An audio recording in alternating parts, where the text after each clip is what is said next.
Hello, welcome to Cinema Savvy. We are back with the next installment in our James Bond retrospective. And today we have reached the fifth one in the franchise. This is the 1967 film, You Only Live Twice, directed by Lewis Gilbert. This was actually Lewis Gilbert's first James Bond entry, although he would return 10 years later to do The Spy Who Loved Me and then come back for Moonraker.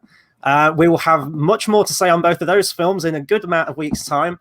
But as always, this is an open discussion, completely spoiler-filled. We're going to be coming through everything with this film, the good, the bad. I actually don't know your guys' opinion on this film, so I think this will be a really interesting discussion to get into. And of course, with it being James Bond, this was Connery's final Bond film for a while, and he did come back for Diamonds Forever. We're going to be going all into it today. This is going to be really fun. But before we dive into it, over to George with the socials. Absolutely, guys. As always, we've loved people's comments, whether they've been live, whether they've been after the video. So get your comments up. Let us know your thoughts on You Only Live Twice. We've had some great ones recently. We've took some feedback on Vice as well. So we will be discussing some of the sets today, which I think is a very exciting one, especially for this one. So do keep the comments coming. Of course, we're working on that goal. So hit that subscribe button. We are on the verge of a certain milestone, which obviously we'll put a bit on social media very shortly. So do hit that subscribe if you like it. And if you like James Bond, this is the place to be. We've got a lot more videos. There's other things planned, other Bond stuff for nearer the release of No Time to Die. So do stick around with us. I'm very excited. As I've said, we're almost at the end of the Connery films. We've got to finish another James Bond. There's not Sean Connery before then. You all know who that is. We'll get to that at the end of the video. But if you're new to the channel, if you don't know what we do, if you think you're here for James Bond, we do modern stuff. Cinemas are open as of now. This is pre-recorded. I've just come back from watching Gladiator. Chris has come back from Terminator. So it feels really weird to be talking about You Only Live Twice, in absolute truth. That being said, if you are interested about our posts, hit us up on our socials, which is Facebook at Cinema Savvy, Twitter at cinema_savvy, letterboxd.com/cinemasavvy, and our link is in the TeePublic store. No, our link is in the description below, which leads you to the TeePublic store. So have a check for that for some Bond merch and everything. It's been a wild day, and finishing it with James Bond discussion is going to be very exciting. Well, it's fine for me at least. I haven't been to the cinemas today. I'm very jealous of you guys. But at least we got Bond to discuss. At least we have the fifth Bond film.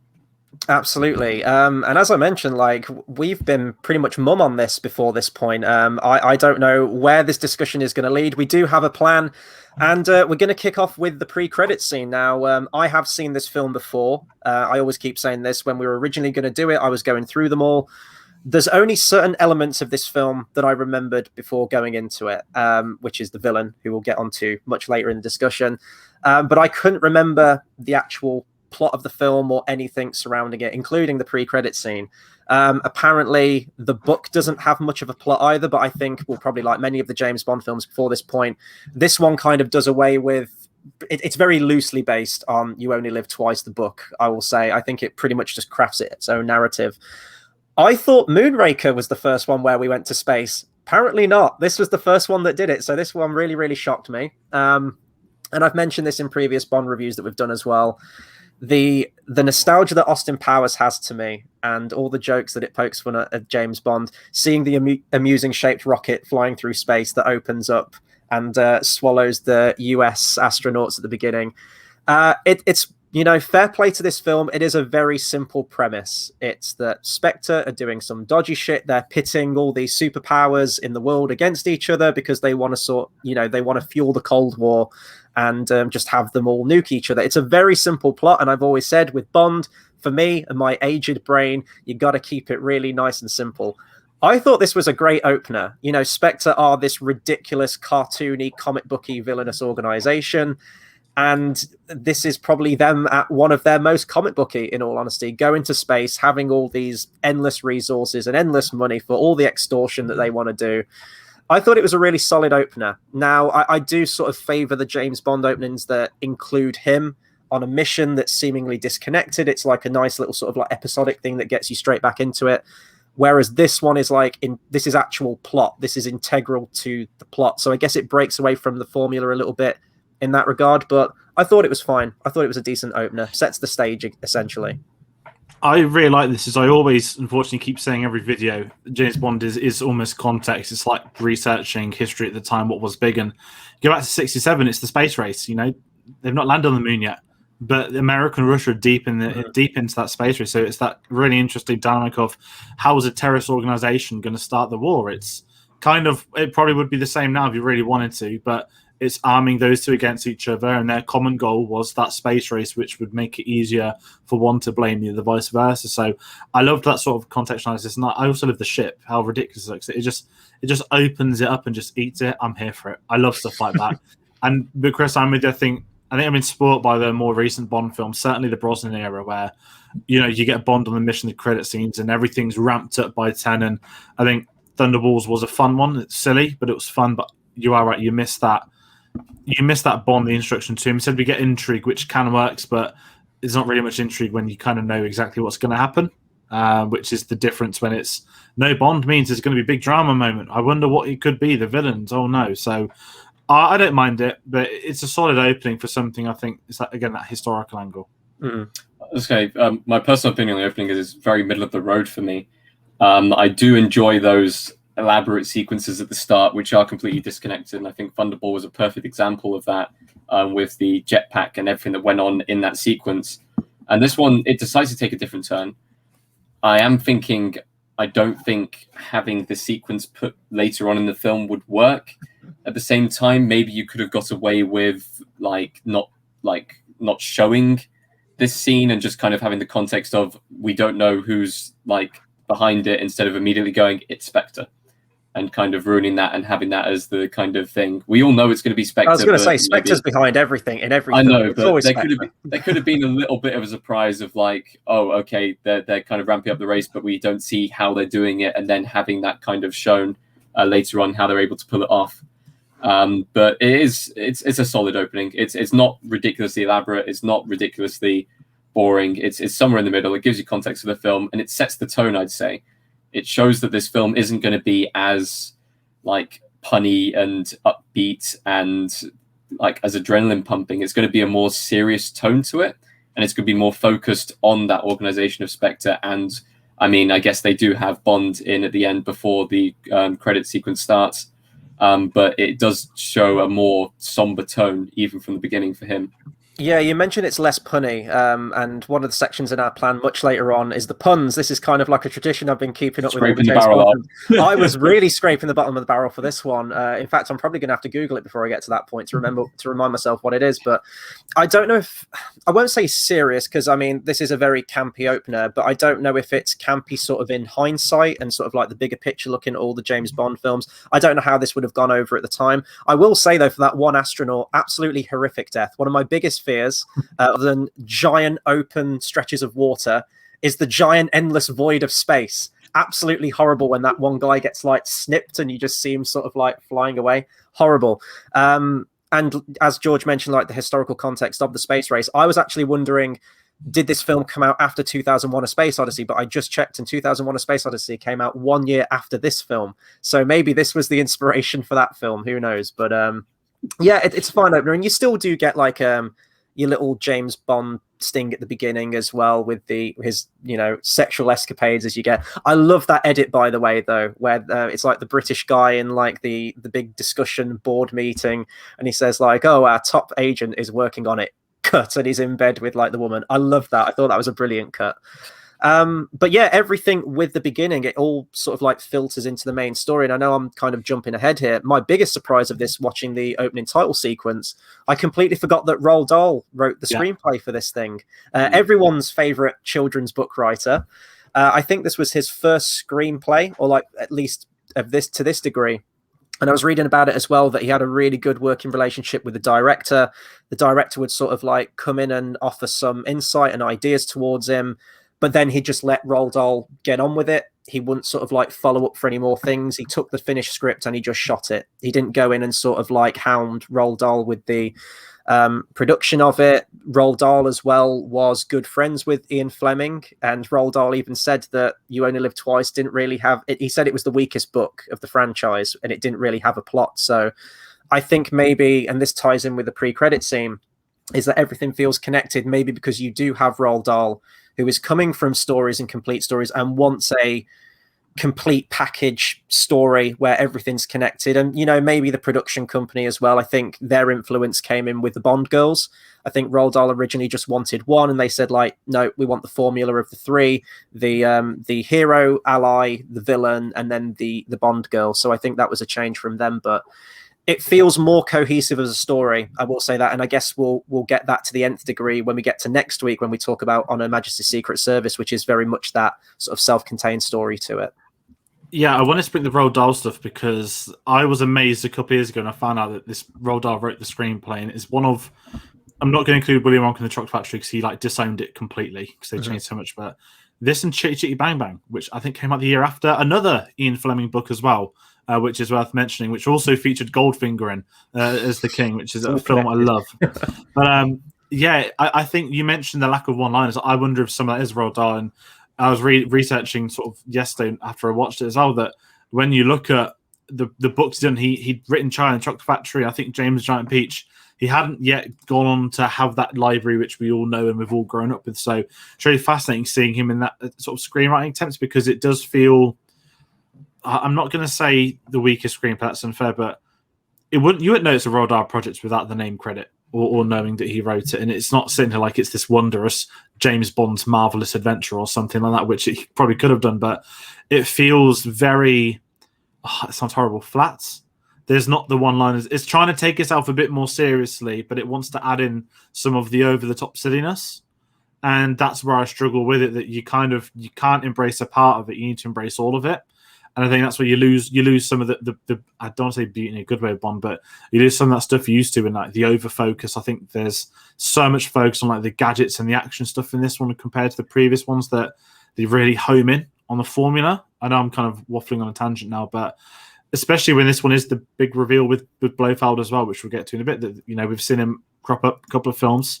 We've never had that full reveal, and this was going to be the big revelation. What's this guy do? And he ultimately does nothing. So of the Connery era, of the ones we've spoken about so far, I'd say this is probably the worst written one, which is an absolute shame because I grew up with those Roald Dahl books and I love it. But, you know, I'm going to be the first one to dramatic. Much better writing kids films and kids books.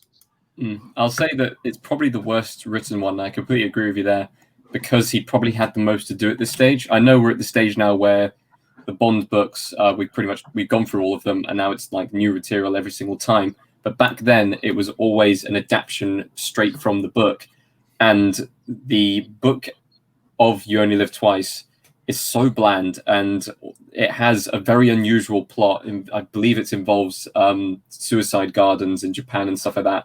It's really, really weird if you read into it. But they had to change so much for the film. I'm wondering if that hampered kind of the screenplay writing, because he had to change so much of it to update it to the Cold War and have that aesthetic thrown in, and add all of these things in as well. Possibly a little bit to do with Sean Connery and his involvement in the film, maybe changed the tone slightly. I don't know if that was known to Roald Dahl at the time or anything like that, but I feel like there's a lot of elements in this film which clash, especially in the production side of things. And I mean, personally, I'll give my opinion straight away. I think it's one of the weakest Bond films out there. I think it's going to rank reasonably low down on my list. It's watchable, but it really doesn't hold up well nowadays. Yeah, I mean, I haven't seen all of them, so I can't sort of rank them at this stage, but certainly out of the ones I've seen so far, out of the ones that we've reviewed so far in sequence, I think that this is the best directed from a production standpoint. I think that the action's outstanding, the sets, we'll get onto those later, and just everything's working together, the location shooting and everything, I think is tremendous. And I think it's infinitely more watchable than Thunderball was, which, you know, we mentioned last week. There were elements that I did like from that film, but it was mostly the action. It felt very sluggish and slow. I didn't really have that with this one so much. It sort of felt more in the same vein of pacing, maybe, well, considerably slower, I would say, than Goldfinger, but it still moved at a brisk pace. It just felt kind of safe, really. And, you know, we talk about that Bond formula, like the formula is firing on all cylinders with this one, really. I don't know if it comes down to the writing, because I don't think this is a poorly written film at all. Like, I love the cultural elements to it. I love the fact that it's mostly just set in one location, really, isn't it? Japan, and it just, I don't know, it has a nice sort of visual style to it, visual quality, with it being set in that in Japan, which I really appreciate. But yeah, there's just something not quite there. Doesn't quite have the, and I don't know if it's down to the villains. Maybe we'll discuss it as we go through and we'll find out. But I think a big one is Bond himself, because Connery was done. Connery made it very known, I think, before filming this one, that he wanted to leave. It's probably down to typecasting. I think it was probably the prestige of being this character and the press and everything, and he just wanted out. He wanted to move on to other things, which, you know, fair play to him, cranking these films out every single year with, you know, a relatively samey formula. That must get to you after a while as an actor, and you want to move on to other things. But I think that, you know, Eon, they flashed some more money in front of it, increased his salary, and he came back to do this one. But they were already looking for a replacement by this point. And this always confuses me. Every single time when I hit the end of a James Bond film, they already know immediately the next one they want to make, which is like, you know, we see that with Marvel films now, but, you know, they know what they wanted to make. In fact, I actually think they wanted to make On Her Majesty's Secret Service before You Only Live Twice. But I think it was the locations, like finding places with high altitude and the ski and everything. I guess it was too much hassle for them at the time. You can see Connery has kind of checked out of this one. Now, he's not awful. He's still Bond. You still see him doing his thing and his Bond. Some of the fist fights in this film are actually really great. I love the one towards the beginning of the film where he picks up the bench and he's fighting kind of the henchman. Love that scene. So he still delivers. And again, I don't know if this is down to the writing, because you don't have that quippiness to it. It doesn't seem to have the same energy that he had in movies past. He's not awful. He's not like completely checked out as you see him in Diamonds Are Forever, where it's like, this was a mistake. We shouldn't have brought him back for this one. But it's slightly noticeable, I would say, in this one. Yeah, I think the bit for me is the delivery of one of the very few one-liners. Let's jump into it, but it's the great. I love the opening scene, the opening stuff with him, and the whole, you know, the fake funeral to make out that the enemy thinks he's genuinely dead, and it's when they bring him back. And it just looks like Sean Connery's probably had a nap and to wake up, like, permission to come on board. He doesn't deliver with anything, not that sort of James Bond suave, that charm or nothing. It just felt like Sean Connery just like sat up, was like, fuck's sake, here I go. And you know he wanted out. And there's probably loads of politics that have never come today with that film as well. But yeah, I think the scenes where he's doing action's better. I think because this film has better direction for the action scenes. Certainly the helicopters are great. We get less of him outright, just him being Bond, interacting with other people as Bond. We get so much less of that compared to normal. And the times you do get to see him, you just feel like you're missing something that you can tell isn't going to be there. And is it the action side of things? I don't know. But I think when you've got that combo of not getting to see him too much and when you are seeing him, it's kind of, not to put it horribly, that, you know, as you said, he's checked out. That's probably the best. It reminds me completely different, but obviously just very personal stuff. Ben Affleck in Justice League, the first one. I know we've got to call it the first now, but you look at him in BVS, where you can tell that's a man giving it his all at every moment, and then you could just see psychologically that next one that came out, like there's something big happened in between then, and you get shades of it in Thunderball. But as you said, you know, he'd been typecast, probably being an A-lister in the biggest franchise you can imagine back then. Not that franchises were as big, but being in one of the biggest things in the studio system is probably a politer way to look at it. And yeah, I think it tells, and I think when the decisions are made or whatnot for On Her Majesty's Secret Service, obviously that's the first time it's a recast James Bond. It's not got the formula they get eventually, but you can see why that decision was made. And we get to chat about that properly next week. I mean, he looks. It's not like he's aggressively wanting out and he's like, oh, I must leave, I cannot do this film, or oh, I'll take the money, but I'm not going to enjoy the experience. He just looks tired. He looks completely worn down in this film. A little bit noticeably older from Thunderball. It's only like a year that's passed since the film came out, which is crazy. I don't really know what else I could say about his performance, because we do have Diamonds Are Forever coming up in a few films' time, so I can't say it's his worst performance, but it's one that's it's disappointing. It would have been amazing to see what he could have done if he gave it his all one last time for this. Yeah, what I thought was interesting as well was previous weeks, and it's a shame we're not doing this one live. Obviously, this is pre-recorded. This will be going up as a premiere. But from reading previous comments that we've had on the other streams, a lot of people really like this one, and they've mentioned that it's their favorite one from the Connery era. which I know, George, because you were more familiar with this film, that shocked you reading those comments when we had them come through. And now after I've watched this one, I can see that there's an appeal to it. I can, but I mean, it's nowhere near my favorite Connery one out of the bunch. But so when it comes to, well, when this is going up, obviously, if people are commenting along, and we hope you are at this point, I really want to hear what people's opinions are and why they hold this one in such high regard in that initial sort of stage. I was just reading as well, which is quite interesting with this film, is that, it was well received at the time when it came out, but it was the first Bond film in the franchise at that point to have a decline in box office revenue. And this is usually put down to around about that time. You had a lot of copycats. You had a lot of spy film imitations trying to ape off the success of Bond. And earlier the same year that this one came out, you had the David Niven Casino Royale as well. So apparently that had an impact as well. And it's just classic oversaturation, isn't it? Whenever something's good, a million other one companies are trying to do something exactly the same. We should talk about the villain, though, because I think, to me, this was the most memorable thing for me. Having not seen this film for ages, and I guess it's kind of like what we mentioned on Goldfinger, where even if you haven't seen the film, maybe you've watched some like best films of all time or like a James Bond documentary or something. George, you mentioned the image of that golden woman on the bed is just like so iconic to that film. Donald Pleasance as Ernst Stavro Blofeld is incredible, and Blofeld goes through many different appearances throughout the films, which is part of his character. He's a master of disguise. To me, this is Blofeld, the one and only. It's Donald Pleasance. I love his performance in this film. And I was actually shocked to see how little he is in the movie, but how much impact he has. And it does have the effect that this character has been built up to. We've never seen him properly. He's always been in the shadows. We've seen him stroking his cat, really, that's it. And all the villainous things that he's done before. We get him fully this time, and I think he's tremendous. He doesn't have a huge impact in the film, but the presence of that actor, and I think what Donald Pleasance brought to the character, I think he had loads of suggestions and like a physicality that he wanted to bring to the character, and they nailed it. And again, Austin Powers, thank you very much. Dr. Evil, it's classic. So, I have to kind of take those rose-tinted glasses off with Austin Powers and see it for what it is, but I think he's great. I would have liked to have seen him I would have loved Donald Pleasance to carry on, actually, with the character and just get a few more films out, but as far as I'm aware, he was a one and done with this one, wasn't he, I think? Yeah, the Blofeld's a really weird one because it's so hard to separate from Goldfinger, from Goldmember and all the Austin Powers films. I'm going to go on a limb. The look of Blofeld I love. I just never like the performance in this film. I don't think we get enough of him. And for this big, evil, super smart, super villain, he gets a thing thrown at his hand and he runs off.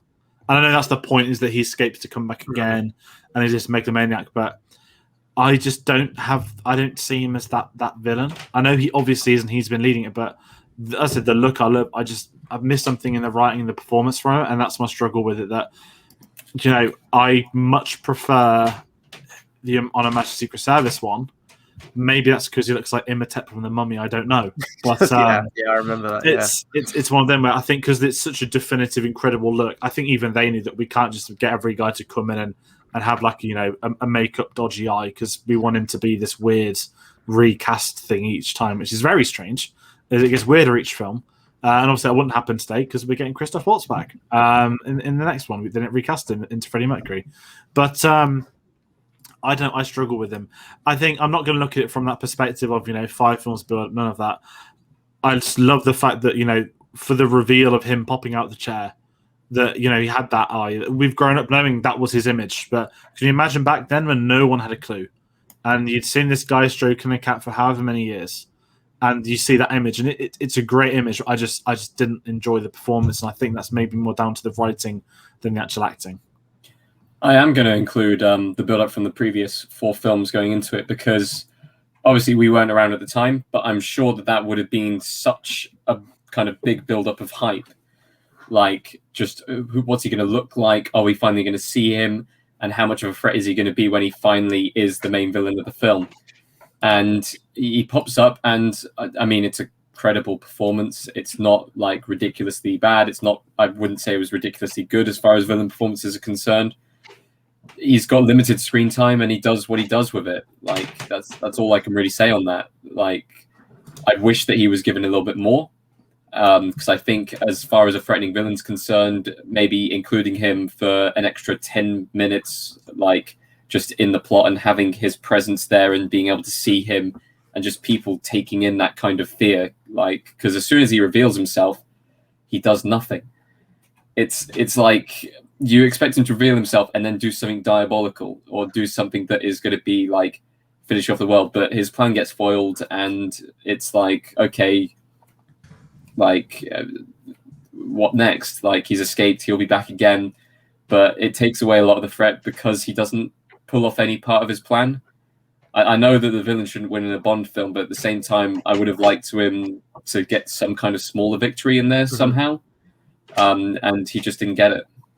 It's difficult because Blofeld isn't really the kind of, I don't want to say traditional villain, I guess he is, but he's very much a villain that's in the shadows. He is the sort of General Grievous, escape to fight another day kind of villain. And, you know, he always wants to be head of this organization. Like, maybe it could have benefited from a secondary villain, maybe, who's like more of that major villainous role, and Blofeld still remains the secondary one, sort of like pulling the strings in the background, perhaps. Apart from Blofeld, I don't really feel like you do have some other villainous characters, but none have that sort of memorable quality that we keep going back to with Goldfinger himself, or the odd job henchman kind of thing. You don't really get that. It's actually interesting as well. I was reading that Donald Pleasance wasn't the first choice. They actually screen tested someone else. There is a picture available. I don't know if there's footage available of it. A Czech actor called Jan Verich, I think his name is. Yeah. And what's even more amazing is that all the producers and everything was like, this guy doesn't work as Blofeld. He doesn't really have that persona. He doesn't have that presence.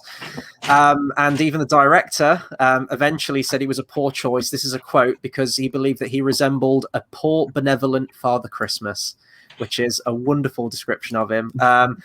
I've seen Donald Pleasance. I think he's done a whole bunch of stuff, but I know him from the Halloween films, and I think he's great in those. So maybe that's sort of like, I think he's a great character actor. I think initially when Pleasance came in, he said that he wanted to give him like a hunch and like a limp and all these different qualities to make the character unique, eventually settling on the scar on the eye.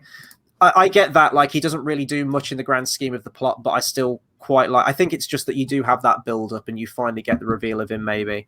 And I think that had he have come back for multiple films, he may have had more to do. And that's why I'm actually kind of excited to see, Christoph Waltz come back in the role with No Time to Die. Say what you want about Spectre, and we will when we eventually get to it towards September time, but I thought he was great, and the fact that we are getting multiple films of Blofeld with the same actor for a change, I think that's quite interesting.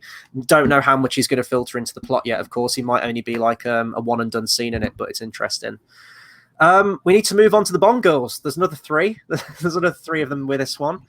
Which one are we going to start off with? Are we starting with the one who gets killed, who's kind of the main one, I would say, in many ways? Again, like an iconic scene with the poison dripping down from the strand of string. Should we go for her first, or?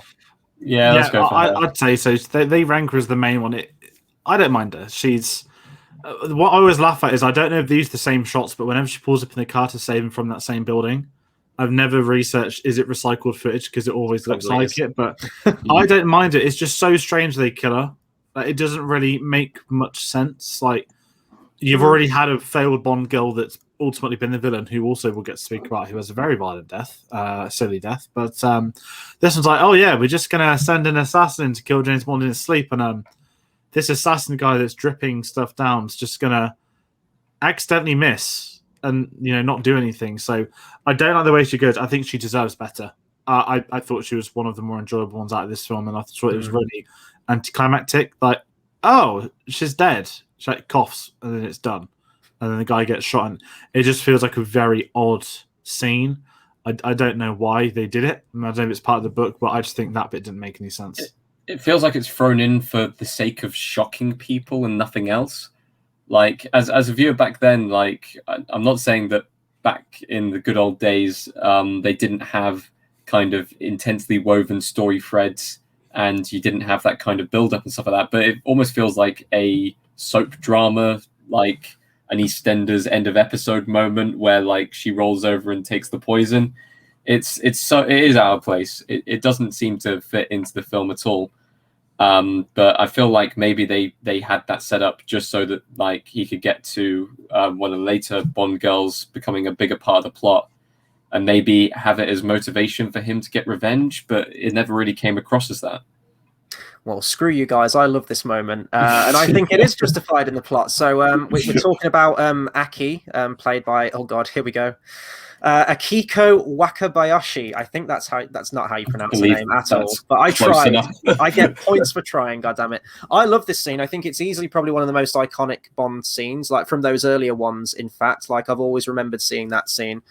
I think it's a creative way to kill someone. It's like, you know, silent but deadly kind of thing. And I guess it is kind of like ham-fisted with how it's handled, sure. But I think it does up the stakes a little bit. You know, it shows that they're never safe. They're always pursuing him. And he came this close to killing Bond, but, you know, from circumstance, she took the brunt of the fight. I don't know. I think it works into the plot. I mean, he moves on very quickly, but it is James Bond, and he does get married straight afterwards as well, which is very interesting. I guess that can take us on to our next one. So, the character of Kissy Suzuki, inventive name there, very inventive name, played by Mee Hammer, and once again, dubbed and voiced over by Nikki van der Zyl. Honestly, she's an absolute treasure to the James Bond franchise. I did notice this, actually. I was watching it and thinking one of these people were probably dubbed.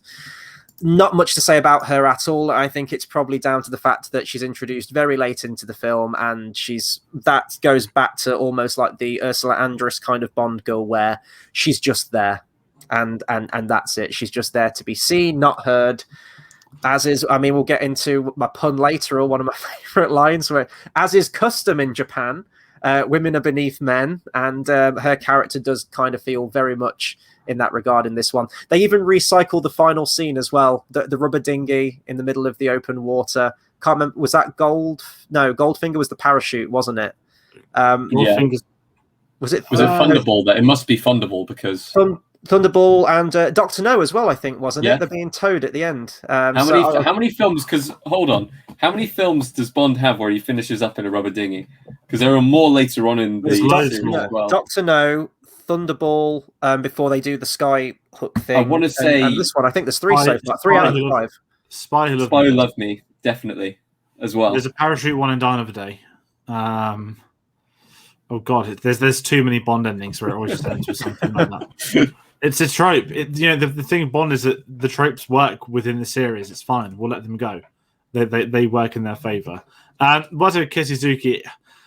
It could have just been Aki still. Mm-hmm. There was. She didn't do anything. I know. I think the only thing she did is to build up a joke when he's like, who I do. We'll get to. I always pronounce his name with Tanaka. I was thinking Panaka from Star Wars. That's why.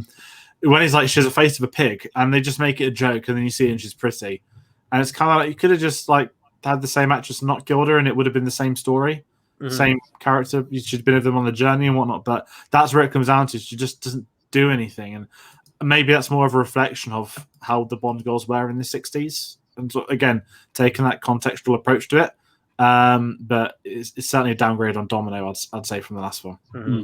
I mean, they try and play off that she's going to be kind of a big part towards the end, and she's going to be one of the agents infiltrating the base, and she's going to help out. But like, you don't really recognize anything that she actually does in the end. It could have easily been Aki, who'd already shown her kind of prowess throughout the film that she could be capable of kind of helping out in these situations. So I feel like it was just a decision they had to throw in a third Bond girl in there somewhere, and that was the only natural place for them to throw it in. They didn't have enough time to build up the characters, so they were like, okay, we'll just say that she's an agent, we'll just throw her in at the end. It does come with a scene, though, which I do want to talk about, involving Bond and, should we say, things that just wouldn't happen nowadays. I was going to say, this was the perfect place to talk about it. Yeah, this would be the perfect place to talk about it. It was 1967. It's fine. And I knew it was coming up as well, because, I don't know if we talked about it, that this was the one where it was coming up. I can't remember how I heard about it, but it's not as bad as I thought it was going to be. There's no scene where Sean Connery is trying to speak pidgin English. There's none of that.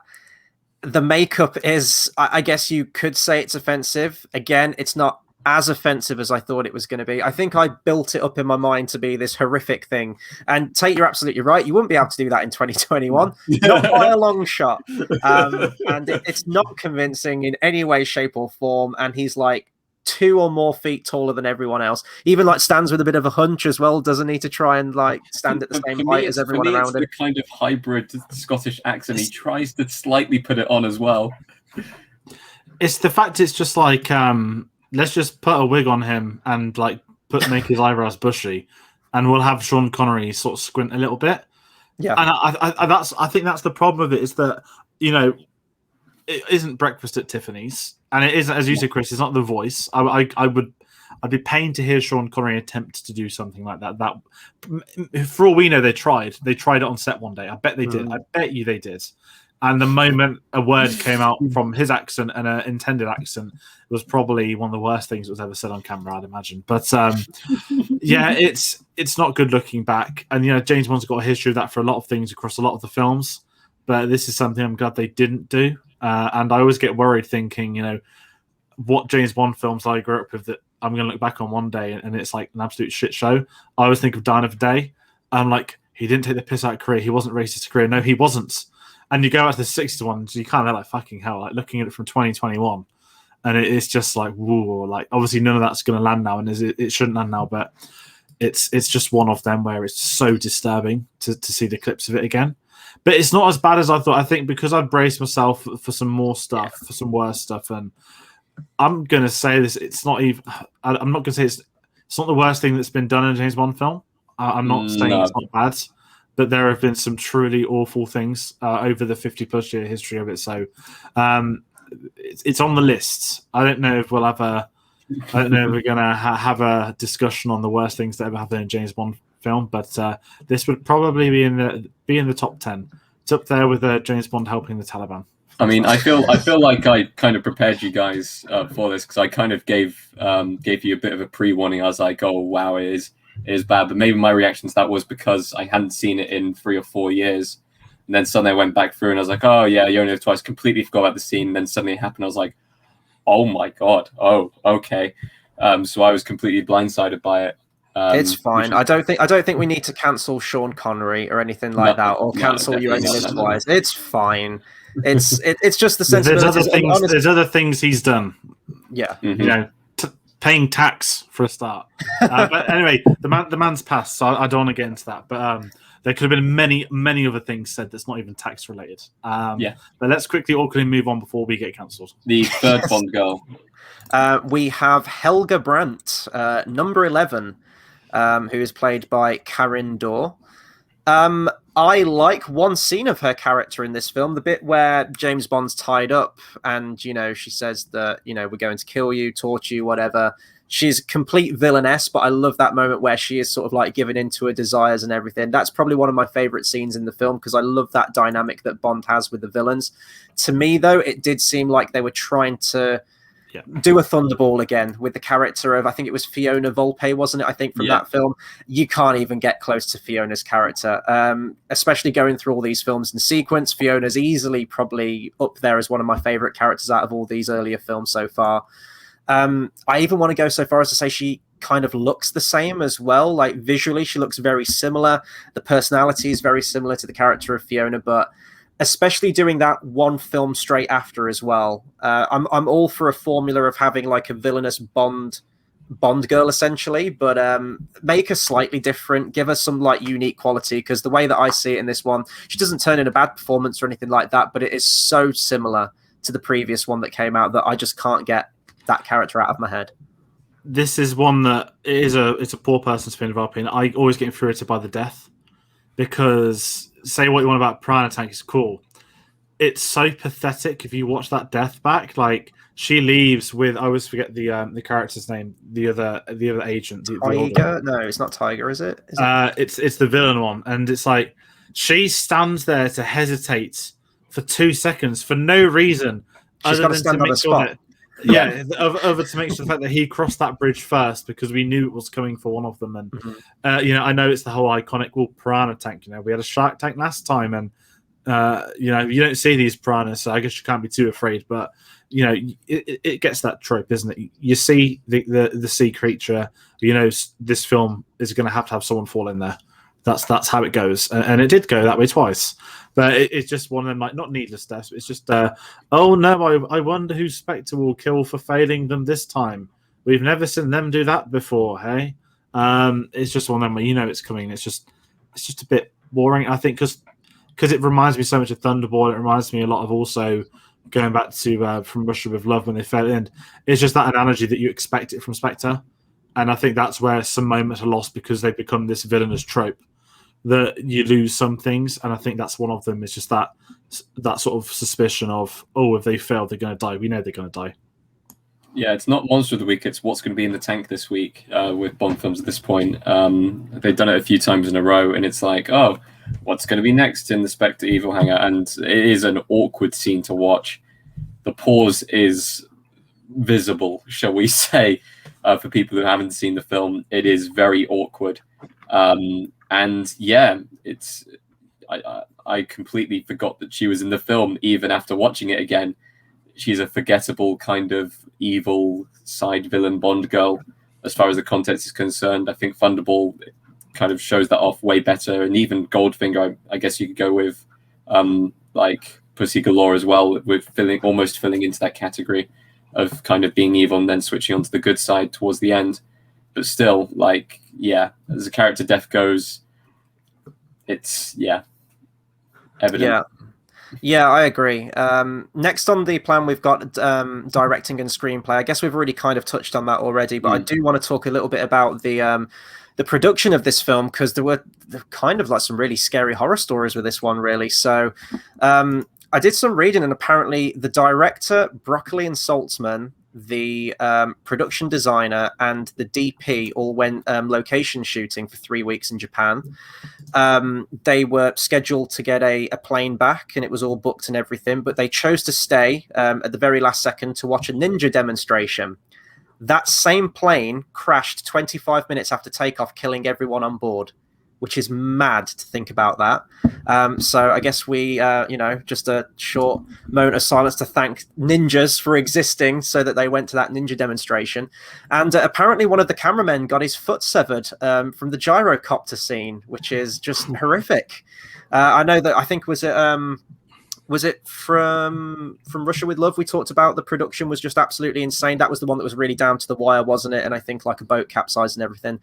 But with this one, they were doing the filming with the helicopters. I think a helicopter flew over them from above, which created a downdraft. And the cameraman got his foot severed, was surgically reattached, didn't take, got a prosthetic, and then continued to work on the Bond film straight after that. He was right back at it. So fair play to that guy.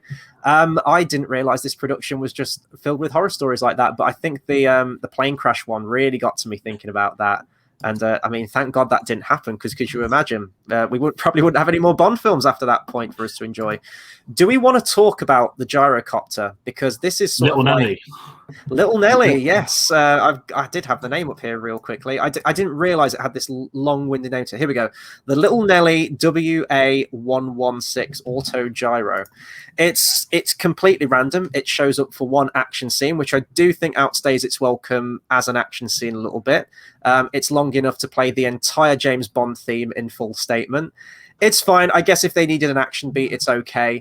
I do actually like the gyrocopter, though. It's pretty cool with all the gadgets on and everything like that, but it feels like it is literally just in the film to have an action scene, and that's it, and then it's gone. Yeah, this is the thing. This is the action scene I love. The whole helicopter sequence was amazing.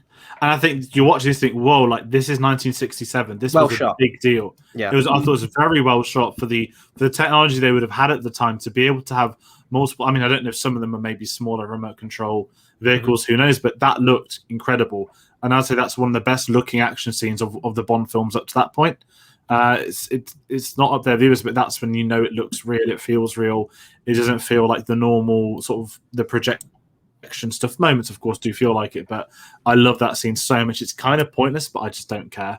When that Bond theme kicked in, it's like, oh yeah, the Bond theme. We can stick around for a couple more minutes, shall we? But I love Little Nelly. I thought it was a great little device for them to bring into the films, and I think it becomes sort of. iconic in its own right because of that, if that makes any sense. And that was one of the highlights was at the Bond Museum many years ago. Was seeing Little Nelly. I was like, oh my words! Like Sean Connery once sat on that. It's very Chitty Chitty Bang Bang, isn't it? In its kind of design and its look and everything like that. I'm wondering if there was a link there at all with Roald Dahl and everything like that. Whether he had a hand in anything to do with that. If you guys know at all, or... I have no idea. I've seen Chitty Chitty Bang Bang. I love Chitty Chitty Bang Bang, but they're both Ian Fleming books, so it depends. If Little Nelly was in the book, then maybe Ian Fleming always dreamed of a car becoming a helicopter. Who knows? But I think with the really like random introduction of it, I thought a gyrocopter's like really popular at the moment in 1967. Oh, these are state of the art. Let's get one of these in the movie. That's what it felt like to me. But I don't know. You could be right. I'm not sure. No idea, but yeah, it's a fun chase. In the end, it's an action beat that's needed at an action beat point. It's completely unnecessary, but they did need to throw in a sequence there. I felt like the film had settled down a little bit before that. There is one thing I want to bring up here, and I guess this is, I'm just going to sort of, people watching this who are going to join us in 2 weeks' time when we get to Diamonds Are Forever, remember this, put a pin in this, because I do want to bring this up, because I'm not going to harp on it right now, because this is a problem with Diamonds Are Forever, but I'm going to introduce it right here. The actor Charles Gray, who plays Deco Henderson in this. First off, I love his character. Very, very short moment in this. I always remember him as the criminologist from Rocky Horror Picture Show. It's just a jump to the left and then a step to the right. I think he's great, and I love the presence the character brings. I like that he's this sort of like fellow agent that James Bond meets in the field, and he says, I think he's been retired in Japan for 28 years. Does he say something like that? And he's just getting used to it. He has a tremendous presence, just like how he looks as well, his mannerisms, how he acts. And he's in the film for a very short amount of time before he's like unceremoniously assassinated. But I thought that was a great moment. But for whatever reason, they bring this actor back to play Blofeld in Diamonds Are Forever. You can't do that. Like, I'm fine with you sort of like bringing like an extra who's like played henchman in all of the Bond films. That's fine if they're in the background. That's fine. But you can't have an actor like this who's like a main side character, I would say, like with speaking parts and everything integral to the plot in this film, and 2 films later with Sean Connery, no less, have him play your main villain.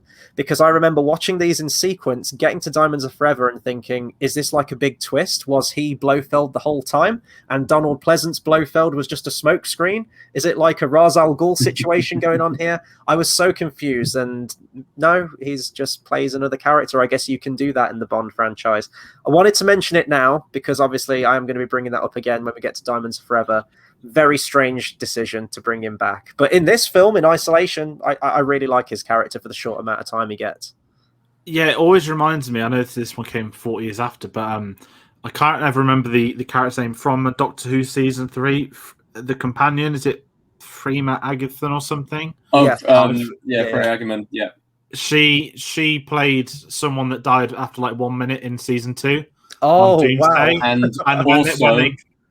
also, Peter Capaldi played a character in Season 4, and then he became the Doctor afterwards. Yeah. And it's like with her, I remember when it was cast, it was this big hurrah that we saw her die. They're like, oh, yeah, it was her cousin. And it's like, I remember it was like 11. I was like, okay.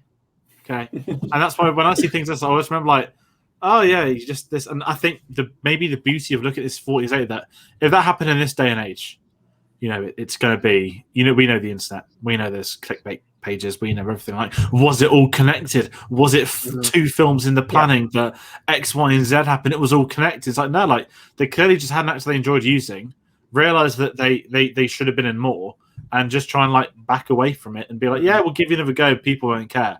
Whereas today's day and age, it was like, it was all connected. It was meant to be. It was X, Y, and Z. And it's very strange because I like him in this. And also when you look at the photos of him in a lot of the media stuff, they always show the scene from this film, not Diamonds Are Forever, which makes it even weirder. When you think of his main legacies probably for this shorter role and being the guy that was recast as Blofeld. And I think, not to jump into it too soon, but you look at the Blofeld, he's probably the worst one of the 3 as well. Great actor, but it's that it was weird. And they didn't have VHS back then, so I guess people that didn't see it maybe wouldn't have known. I just straight up assumed that they just went, oh, he was a good actor, maybe a little bit underutilized, let's just use him again. And that's kind of the method they went with. it is also very weird because he did have a very good connection with Sean Connery in this film, and then to be the villain in kind of 2 films later, it's an unusual one. And on rewatch, I was actually thinking, okay, are they going to try and rework it? Because I know this is another thing we'll probably talk about in Diamonds Are Forever. But at the start, they have the whole thing of him being kind of plastered up and kind of the possible changing face, but they never address that is connected. And it could have been a very easy connection. We stole one of your spies, we took his face, and that would have worked. But at the same time, it's like they didn't make that connection in the end. So it's just, oh, he was in this film and he's also in this film. And no, it's not a cousin, it's not a brother, it's not another family member, it's the same actor, it's just a different character playing 2 kind of large roles in the Bond films, which is just weird. That'd be really messed up though if Blofeld just like carved the face off his character from this one, like in a Leatherface situation. Like it would make him way more menacing. Let's be honest. It would. It would. That would make terrifying. him way more menacing. So we're now talking about the sets because we have to. We have been prompted to talk about the sets. I don't think we've properly addressed it. We probably mentioned it in like passing sentences. I remember like in Thunderball saying that, oh, I liked the room that Spectre were in at the beginning. I thought it was interesting. And that's it. We haven't really gone into it though. But by happy coincidence, we're going to talk about it now. And I actually think this film, out of all the ones I've seen so far, probably has the most impressive set with Blofeld's secret volcano layer. This was shot in Pinewood, apparently a cost of $1 million to make this set alone. And apparently it was 45 meters high and it could be seen from 3 miles away. And at the time attracted a lot of people to Pinewood Studios. This set is tremendous and maybe to the film's detriment. I mean, if you have spent $1 million on something, by God, you better make sure that you are getting it in camera as much as possible. Towards the end of this film, there are loads of wide shots, static wide shots of just watching people run around this set. I don't know if you guys had that same problem, but as a set, absolutely tremendous. The fact that, you know, the amount of extras you can get in there, the sheer size of it, the scope, the way it looks, the monorail that's attached to it as well, I thought was a really nice addition to it as well. It's a tremendous looking set. I think it's easily probably the best set. As a really like weird tangent as well, because I've like opened with like the biggest set in the film. I mentioned the fight scene earlier in that sort of like, I don't know, it's like a hotel space or business area space. I just really liked the way that looked, and watching that fist fight that Bond had with sort of that henchman character, I was reminded of the Fort Knox scene with Oddjob and Bond in Goldfinger and how flat that fight scene was. I love the way that Oddjob got taken out, but in terms of how it was framed and shot in the actual location, it didn't look that great. I didn't have that problem with this one. I love that room and the way they utilized the environment in that fight. So I'm quite happy that we've been told to talk about the sets and it's landed on this one because I thought they were tremendous in this film. They really outdid themselves, I thought. Yeah, the Volcano set is probably... Let's take M's office out of it. This is probably the most iconic set in the entire James Bond thing. Taking aside the sort of the stuff we'll see, like the office, cars and stuff. You think of what's the big villain there from James Bond? And it will go to this one every time. It is phenomenal to look at. And if anyone's ever seen photos of it at the time of filming, it looks like a football stadium. It's like black and white, and there's these like giant sheets covering it with this little circle in the middle. It's amazing. I absolutely love it. And it is one of those where you have to look back and think, you know, they wanted this over-the-top insane villain there. Yeah, inside a volcano. Good luck, whatever Bond-lair villain attempt they want to do next. Good luck topping being so evil you hide in a volcano. I absolutely love it. It's one of the best ones. And again, Austin Powers. The weird sort of space suits, the little carts and everything. This is where I know Austin Powers parodies a lot of them, but to me, it was always You Only Live Twice. The main Austin Powers thing was the whole Blofeld stuff, all of it. I think it is amazing what this ended up doing. And it just goes, and not to get into that debate, but you wouldn't get a set like this in this day and age. No. Certainly not a building where people could see it for 3 miles away. Let that be known.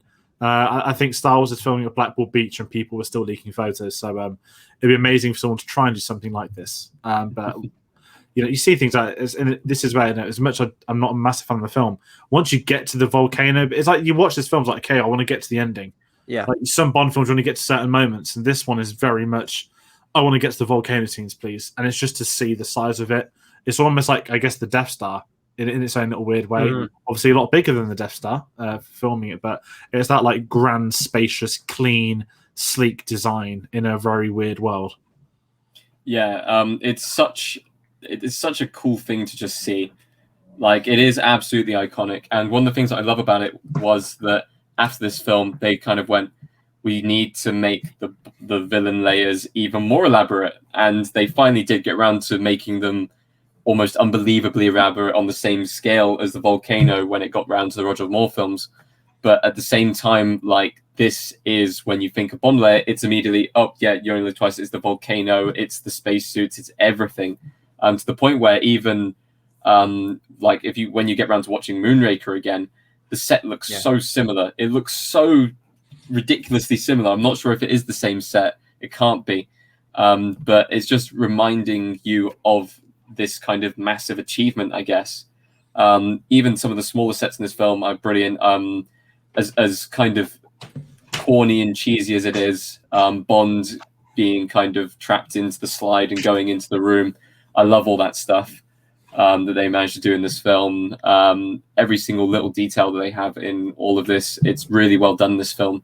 I'd say a big step up from Thunderball, but maybe that's partially down to the filming side as well, because you don't have any sped up sequences to ruin any of the sets that you've kind of done. I think there was one or two. I think there wasn't that many. I don't think nowhere near as many as Thunderball. No. That's for certain. But yeah, and going back to the Austin Powers thing really briefly, one thing I did notice that Austin Powers used, and because I have more of a sort of like nostalgic memory for that, it's the sound of the doors in the base. There's like a distinctive sound that they make when they open and close, which Austin Powers uses. So immediately my ears pricked up when I heard that in this film and realized where they took it from. The set as well, and that's the last thing I'll say about it, and this isn't like a detriment to it, and I don't know what the merchandising side of James Bond was around this time, if it was like massive on the toy line. I would have loved this as like a play set, as like a kind of Thunderbirds Tracy Island play set. There's your base with your little monorail that can move around and a slider that comes in and everything. I'd have loved that. It looks great. So it looks very marketable, I'd say. I don't know if they did bring a playset out of it, but that was just something that I'm gonna find out. You find out. We need to move on to the music. As always, like when we do these discussions, you know, a huge aspect about Bond is the music, and which theme are we going to get this time? We'll talk about the score first. John Barry. One thing that I loved, and I think this was the first film that's done it, if I remember him rightly, since From Russia with Love, where the theme first kicked in. It was the theme from Russia with Love where they're escaping the building with all the rats. I think it was that scene. Maybe I'm not sure. It's like this kind of like victorious music that plays when it kicks in, and they reprise it in this one as well, which was really nice to hear. I thought it's a solid score. Nothing kind of jumps out to me. It's just the sound, isn't it? It's that Bond sound that you come to know with a John Barry score, and especially the main theme that ties in with it as well. And if we are going to talk about the main theme, Nancy Sinatra, I think they did originally want Frank Sinatra to do this, the theme for this. They had to settle for his daughter, unfortunately. She's fine. Apparently, she was really nervous when it came to recording, and the final song that you hear in the film is a combination of about 28 different takes from her singing the song that they've cut up and chopped up because she was having such a hard time in the recording. I don't know if that was... I've heard conflicting reports. Some say she was really nervous to do it, others saying that she was just not that great as a vocalist and couldn't nail it every time, so they had to keep doing multiple takes. Depends which interview you look at. I think John Barry said she was quite difficult to work with as well. The song itself as well, there's a couple of different versions. There's one that was recorded in like a separate... I think it kind of came out around about the same time. It's just an orchestral version, but it's like a slightly different arrangement by Billy Strange. And there's an alternate song, You Only Live Twice, by Julie Rogers, which I have listened. I hadn't listened to it before. I listened to it before we went live on this thing. As a vocalist, I think she absolutely blows Nancy Sinatra out of the water. The song itself, though, has more of that kind of like Oriental theme. It's got more of the kind of like Japanese instruments in it, and it seems like it fits the film more.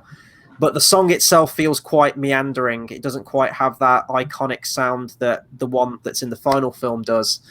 And I guess this shows my age as well, but when it got to the opening theme for this one, I was like, oh, it's the Robbie Williams one. It's Millennium. It's that which was obviously sampled in that, which I love. That's easily my favorite part of this song is the string section that kicks in. Beautiful melody, which goes along with it. The actual song itself I like. I'm just not too keen on Nancy Sinatra's vocal attempts at it. So in an ideal world, I would have loved if they could have got Julie Rogers to sing the final arrangement that we get in this film. I think that would have been a match made in heaven. Julie Rogers, it seems like with her voice, she's going for very much of like a Shirley Bassey kind of sound to it in terms of vocals. So yeah, check it out if you haven't heard it. It's a great unreleased Bond song. There's way more unreleased Bond songs than I initially thought. I thought I discovered some hidden gems with like Johnny Cash and everything, but this is like one of the things that I look forward to actually doing these reviews is reading about the music and all the ones that weren't released, and then if they're on YouTube, getting to listen to them. But it's a good theme. It's a good theme. I think it's probably one of the most iconic ones, maybe more so in terms of its instrumentation, maybe. Yeah, I love this song. A bit biased though, because one of our dogs was named after Nancy Sinatra. We didn't get to name her, so I've always had that very weird affiliation. But that aside, this is one of my favorite. No, I'm not going to say one of my favorite. This is probably like top half Bond themes for me. I really enjoy it. The music kicks in, and it's at a very weird placement still, where because I love Thunderball so much, and because I love On Her Majesty's Secret Service themes, not films. Sorry, the themes so much. This is that weird middle child, but I still don't mind it. But what was before and what was after was far better from where I approach it from. But it's a solid Bond theme. It's an alright opening, and you can tell, not to take the piss, but like Broccoli on the phone, like, "Hi Frank, you interested?" No, but my daughter probably is. And it's like, would you come back for the next one? I can imagine that happened at some point as well. But I think she works for it. I love Frank Sinatra's music, and this is actually quite interesting. And that's on my head. I was about to say I couldn't imagine Frank Sinatra doing a Bond theme, but then in the next film, obviously not Frank Sinatra, but we get a slower song like that with of course we've got All the Time in the World, which is that kind of era. So maybe I've actually on something in my head in the last 30 seconds. I'm gonna do some research for next week. This is the first song on the soundtrack that I would always skip. I do not like this Bond song. I love the orchestral music that goes behind it. Yeah. Now that you've said that it took 28 takes and stuff like that, it kind of shows. I've just never connected with this song at all. I can't put my finger on it, whether it's to do with the vocals and whether it's to do with just kind of the composition with the vocals, whether they just don't match or something like that. But I'll be honest, I love the score behind it, and I'm not the biggest fan of the vocals, and maybe that's why it just doesn't work for me. Like, the score throughout the entire film is good. It's just the song, I'm not a fan. It would be one that I just immediately go and skip straight onto On Her Majesty's Secret Service theme, because that is, amazing. Dude, check out the Julie Rogers one, seriously. I will. It's good. It's not as memorable, obviously. Well, I mean, I think that's probably down to history, the fact that it wasn't in a film that's been out for, well over 40 years now at this point. Have we reached the time of the day for the pun? The pun for this film. This was an absolute slog to find a good pun from this film. I mean, I've got to throw out the obvious one. It's where the person gets ate by the piranhas and Bond says "Bon appetit." Not a great one. You could do better than that, Bond. But honestly, the only ones that are sort of jumping out to me, I think Ling gets a great one where Bond's talking about sort of like Peking duck is different from Russian caviar. It's not really a one-liner though. I guess the one that I've got to go for, which, is horrific by 2021 standards, but it did get a good laugh out of me and just kind of completely epitomizes the character of Bond. It's when Tanaka says, "Rule number 2, in Japan, men always come first, women come second," and Bond says, "Really? I might retire here." It's Bond in a nutshell. It's horrible by 2021, hashtag Me Too and all that, and I completely agree. But it did get a laugh out of me. I like all the stuff with Moneypenny as well. That's just like a consistent thing. I love their interplay. But that's going to have to be it for the pun this week, I'm afraid. Hopefully there's a better one in On Her Majesty's Secret Service. But honestly, I probably don't think there is. It doesn't seem like he's that kind of Bond. No, I don't think there is in the next one. Well, I'm going to have to find one like that. I'm dedicated to this segment every show. This is my segment with the pun. They pick up all the Roger Moore films, and when it goes back to Connery again in Diamonds Are Forever, as much as that film will get criticised, it does have some very good puns in there. Yeah. And George just told me the Brosnan ones are ones to look forward to as well in terms of the puns, so I'm looking forward to those ones as well. The awkward Timothy Dalton pun pronunciation, which was written for Pierce Brosnan back in the 80s. I can't wait for Strawberry Jam when we get to that. Chris has no idea what that means, but he will eventually. He will. And I'm so excited to hype up something that's so minor. Okay. Favorite moments. Yeah. Oh God. Little Nelly. Sorry, I'm just going to jump in. Get out of the way first. Little Nelly. I don't want to say sumo wrestling, but I always forget. I was like, oh my God, they actually did sumo wrestling in a James Bond film, and it wasn't a joke. But it's irrelevant. It's the fact that look, like we've done all these films in Europe and we've been to Jamaica. It's like, let's do Japan. And you can imagine in the 60s, Japan wasn't the sort of booming country that we're at now. Obviously, more in America's case with obviously the racism and all that stuff over there. But this is probably one of the bigger profile Japanese films that was sort of shot for a Hollywood, American, British. Wait, we George have frozen. lost George. Spectre have intercepted George. Sorry.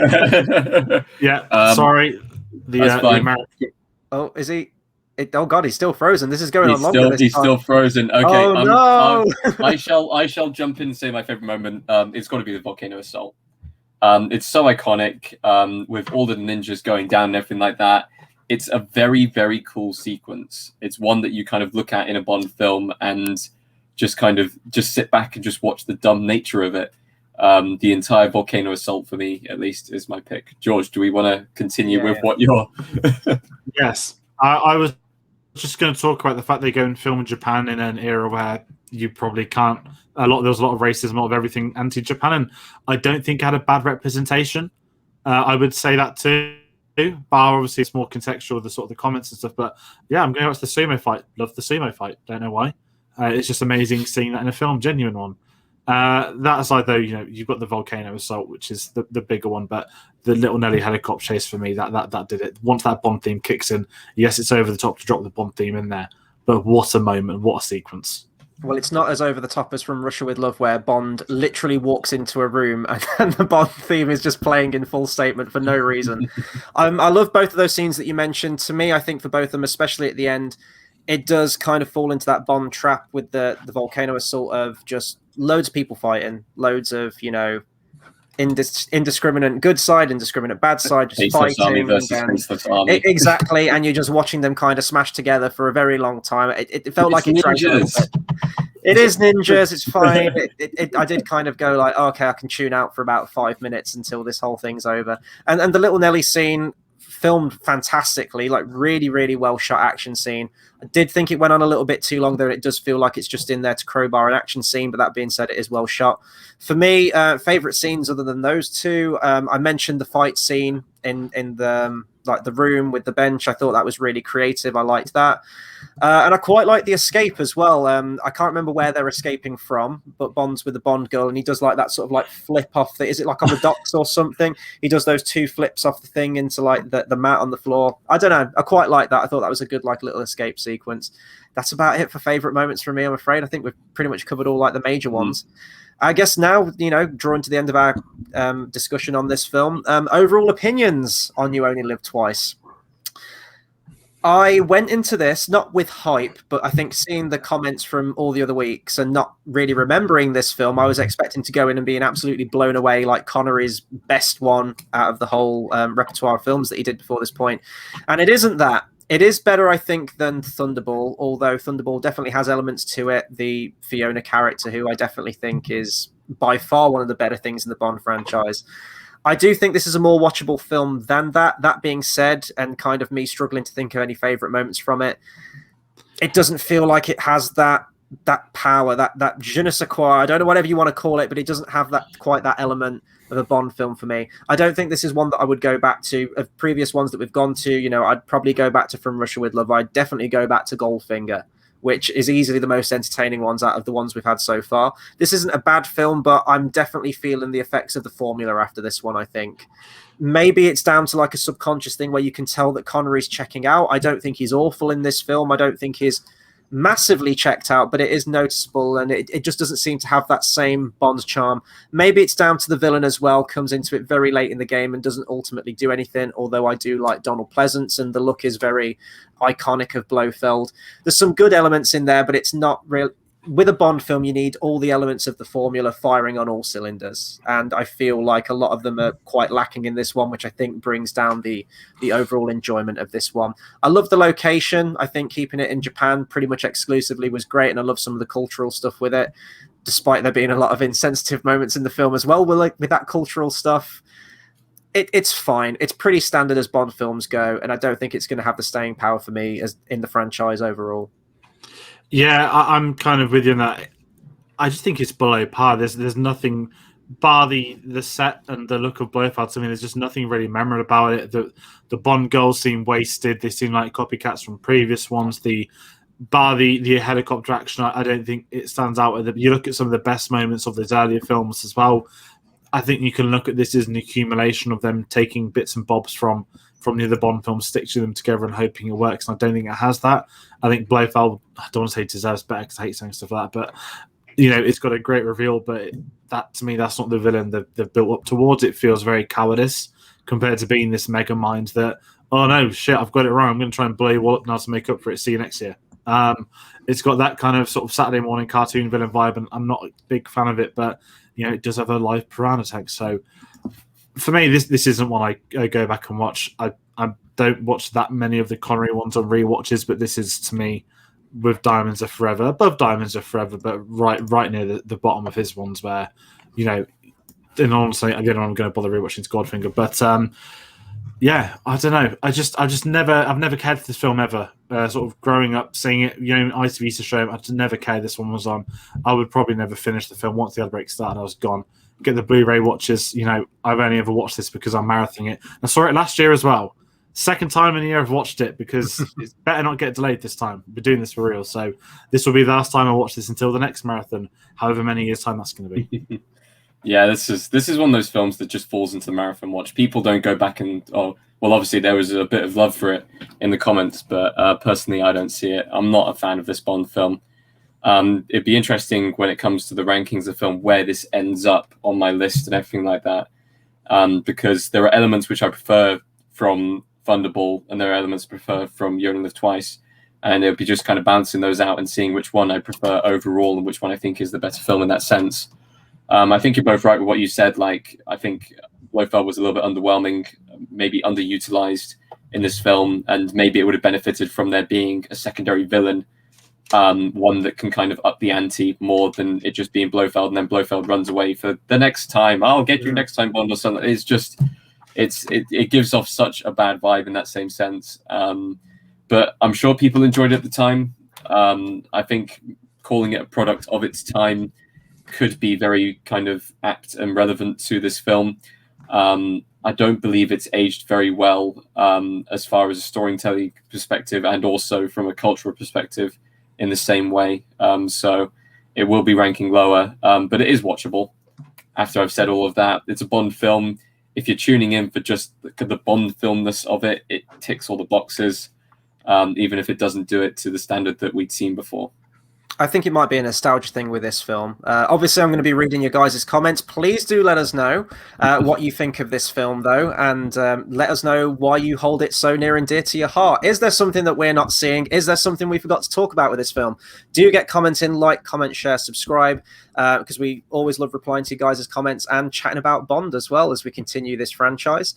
Saying that, I have a lot of love for the next film coming up. Yes, well, that's going to be next week.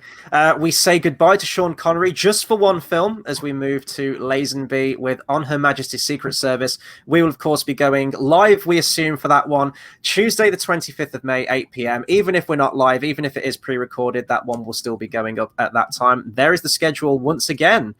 And we will have cleared page one, I guess. Yeah, page one before moving to the next one. Obviously, we will be coming back to Connery very, very shortly. He took a 4-year break, came back with Diamonds Are Forever. That will be the following one. And yeah, onwards with a new Bond and a new direction. So that'll do it for our conversation. What's really funny is we only assumed that this one would be like half hour, 45 minutes. This might be one of our longest reviews yet, at almost an hour and 15 minutes. But this has been great. It's really good fun going through all these films. I'm very much enjoying going back through them as well. So we'll hopefully see you all on the next one on Her Majesty's Secret Service. Lots to talk about that one, and hopefully see you there.